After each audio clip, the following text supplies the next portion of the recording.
Okay, let's try to finish this. We have 4 questions left.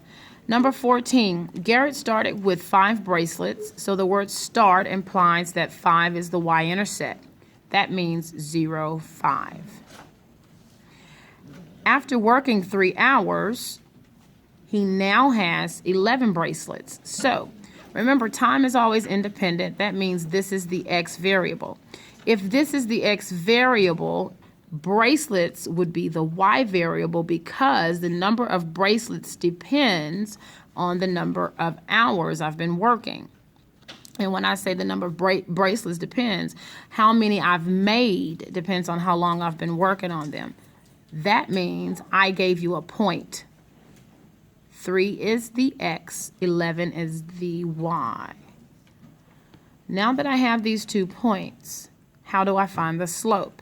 Well, just stat edit and then do a linear regression, and it will give you m is 2. One other thing that's important about this problem, I've given you a key phrase. It says mapped to. So to the left of map 2 is your y. To the right of mapped 2 is your x. So that also kind of gives you what x and y are. Graphed against will also unveil y and x.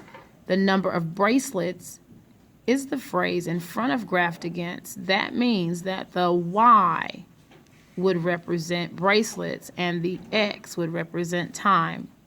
Y per x, y each x, y every x, y mapped to x, y with respect to x, y graphed against x. Okay, number 15. Well, this is the point-slope form of a linear equation. So all I want you to know is that the slope is -5, and the point that I plugged in, be careful, is -2 and -3 because this used to have a minus sign. So x minus what made this become x plus 2? You had to have plugged in -2.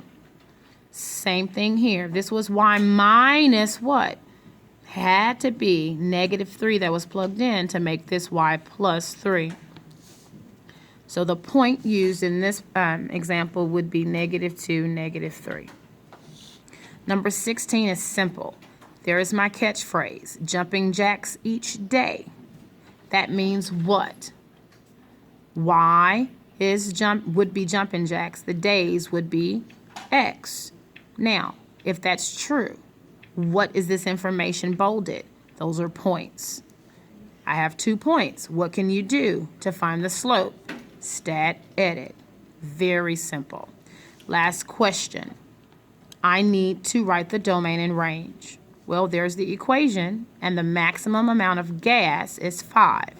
How do I know which variable represents gas? Well, there's the catchphrase.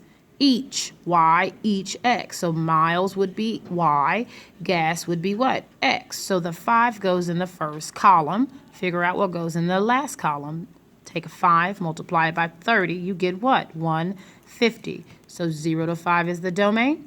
0 to 150 is the range. Look at the graph. 0 to 5, 0 to 150.